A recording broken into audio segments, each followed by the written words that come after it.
नमस्कार दोस्तों, मेरे फूड वर्ड चैनल पर आपका स्वागत है। आज मैं बनाने जा रही हूँ आलू की सब्ज़ी।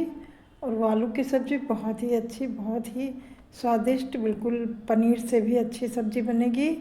अचानक घर में मेहमान आ जाएं तो अगर पनीर नहीं है तो आप उसे बना सकते हैं। और इस सब्ज़ी को स्वयं ही मैंने नाम दिया है potato with peanuts masala gravy. तो चलिए इस सब्ज़ी को हम बनाना शुरू करते हैं।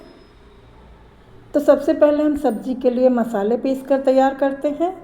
तो मिक्सी जार में हम 2 चम्मच मूंगफली के भुने हुए दाने डालेंगे और 4-5 कलियां छिली हुई लहसुन की डाल देंगे। कटी हुई 2 हरी मिर्च डालेंगे, 1 टुकड़ा अदरक का डालेंगे और हरी धनिया को हमने डंठल सहित काट कर लिया है, उसे डाल देंगे। और धनिया को डालने के बाद 3 चम्मच हमने दही लिया है, उसको डाल देंगे। और ये दही हमारा खट्टा नहीं होना चाहिए, बिल्कुल फ्रेश दही होना चाहिए। और इसके बाद हमने थोड़ा सा नमक डाल दिया है और 8-10 हम करी पत्ता डालेंगे और मिक्सी जार का ढक्कन लगाकर मसालों को पीस कर तैयार कर लेंगे। और ये मसाले हमारे पीस कर तैयार हो चुके हैं। और ये मसाले पीस जाने के बाद हम मिक्सी जार से एक कटोरी में निकाल लेंगे। और जो हमने मसाले पीसे हैं वो बिल्कुल पेस्ट हमने की तरह मतलब पीसा है, महीन एकदम। इनमें ज़रा सा भी कड़ नहीं होना चाहिए, बिल्कुल महीन मसाला हमें पीसना है, बिल्कुल पेस्ट जैसा। तो ये मसाले तैयार हो चुके हैं। तो अब चलिए हम सब्ज़ी बनाना शुरू करते हैं। अब कढ़ाई को गैस पर चढ़ाकर कढ़ाई में सरसों का तेल डालेंगे। और अब तेल गर्म हो जाने पर जो आलू काट कर रखे हैं उन्हें हम तेल में फ्राई होने के लिए डाल देंगे। और जो आलू हैं उन्हें लंबाई में ही काटें, इससे सब्ज़ी देखने में बहुत अच्छी लगेगी। आलू को तेल में डालने के बाद आलू को चम्मच या कलछी से ऊपर नीचे पलट पलट कर और इधर उधर चलाकर ब्राउन होने तक फ्राई करेंगे। आलू को तलकर उनका कलर बिल्कुल चेंज कर देना है। और आलू को जब आलू का कलर एकदम चेंज हो जाएगा तो इसे हम कढ़ाई से किसी प्लेट में या थाली में निकाल लेंगे। और यह सब्ज़ी मैं सरसों के तेल में बना रही हूँ। इससे आप अगर देसी घी में बनाती हैं तो ये और भी स्वादिष्ट बनती है। तो इस समय मेरे पास देसी घी नहीं है, इसलिए मैं सरसों के तेल में बना रही हूँ। आप इसे देसी घी में ही बनाएं। आलू फ्राई करने के बाद थोड़ा तेल कढ़ाई में और डालकर गरम करेंगे। और तेल गरम हो जाने पर इसमें एक बारीक कटी हुई प्याज डालेंगे। और प्याज को चलाकर थोड़ी देर भूनने के बाद इसमें मोटा मोटा कुटा हुआ अदरक लहसुन को डालेंगे और थोड़ी देर चलाकर भूनेंगे। और जब अदरक लहसुन की अच्छी सी भुनने के बाद खुशबू आने लगेगी तो टमाटर और शिमला मिर्च को काट कर लिया है उसे भी हम डालकर और सारी सामग्री को चलाकर भूनना शुरू करेंगे। थोड़ी देर भूनने के बाद इसमें हम नमक डाल देंगे।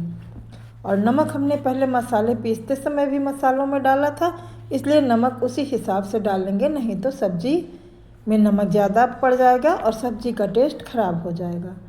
तो नमक डालकर सब्ज़ी को चलाने के बाद इसमें हम काली मिर्च और जीरे का पाउडर डालेंगे।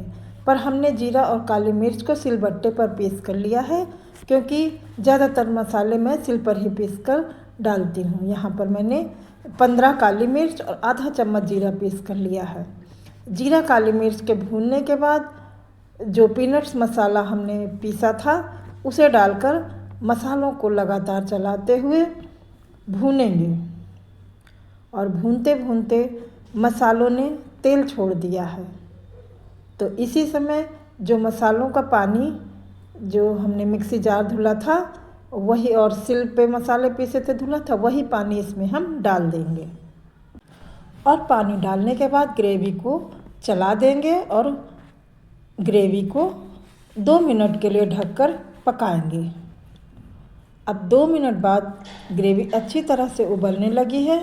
तो इसी समय जो आलू फ्राई करके रखे हैं उन्हें हम ग्रेवी में डालेंगे और चला देंगे। और ये जो सब्ज़ी हमने बनाई है वो 2 लोगों के लिए बनाई है, तो मसाले भी हमने 2 लोगों की सब्ज़ी के लिए ही हिसाब से ही मतलब डाले हैं। और आप अगर ज़्यादा लोगों के लिए बनाएं तो उसी हिसाब से ग्रेवी के हिसाब से मसाले डालें जितने लोगों की सब्ज़ी बनाएं। अब सब्जी को हमें ढक देना है और 5 मिनट के बाद खोलकर चला देना है, क्योंकि इसकी ग्रेवी गाढ़ी होकर तली में लग जाएगी तो जल सकती है। इसलिए हमें 5 मिनट बाद चलाना ज़रूरी है। अब ग्रेवी में गाढ़ापन आ चुका है और आलू भी पक चुके हैं, तो इसमें बारीक कटी हुई हरी धनिया की पत्ती डाल देंगे और धनिया की पत्ती पड़ जाने पर सब्जी का स्वाद और कलर अच्छा हो जाएगा। तो हरी धनिया पत्ती पड़ गई और सब्जी बनकर तैयार हो गई है। तो अब इस सब्जी को चलाकर गैस को हम बंद कर देंगे। और ये सब्जी बच्चे और बड़े सभी को बहुत पसंद आने वाली है। बहुत ही मज़ेदार सब्जी है। आप एक बार इसे ज़रूर बनाएं और पूरे परिवार के साथ इस सब्जी का स्वाद लें। इसे आप लंच, डिनर या कोई मेहमान के आने पर बनाकर खिलाएंगी तो आपकी बहुत तारीफ़ होगी। और सब्जी के तैयार हो जाने पर ऊपर से थोड़ी सी फ्रेश मलाई या क्रीम डालें तो सब्जी का स्वाद दोगुना हो जाएगा। वीडियो कैसा लगा कमेंट करके ज़रूर बताएं और चैनल पर नए हैं तो बेल आइकन पर जाकर सब्सक्राइब का बटन दबाकर मेरे चैनल को सब्सक्राइब करने में बिल्कुल देर ना करिए। आपके लाइक और सब्सक्राइब करने से हमारा हौसला बढ़ेगा और इसी तरह से पूरा वीडियो देखकर मुझे और वीडियो बनाने के लिए प्रेरित करने के लिए धन्यवाद।